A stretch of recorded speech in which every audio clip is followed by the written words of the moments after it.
അത്ര കണ്ട് അള്ളാനെ പേടിച്ച തിരിഞ്ഞു മറിഞ്ഞു നോക്കിയിട്ട, അങ്ങോട്ടിങ്ങോട്ടും നോക്കിയിട്ട, മദീനയുടെ ബജാർ ചുറ്റിയിട്ട, പള്ളിന്ന് ഇറങ്ങിയത് വല്ല ആവശ്യത്തിനാണെങ്കിൽ അത് വീട്ടിൽ നിന്ന് നേരെ പോയത് മദീനത്തെ പള്ളിയിലേക്ക് ഇത്തികാഫിരിക്കാൻ, ദർസ് കൊടുക്കാൻ, അവിടെയുള്ള ജമാഅത്തിന് നേതൃത്വം കൊടുക്കാൻ, ഫത്വ കൊടുക്കാൻ, ഖളാഇ വിധിക്കാൻ.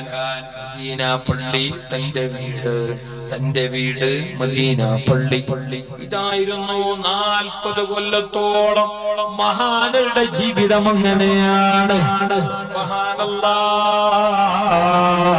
വലിയ പണ്ഡിതരാണ്, വലിയ ആലിമാണ്.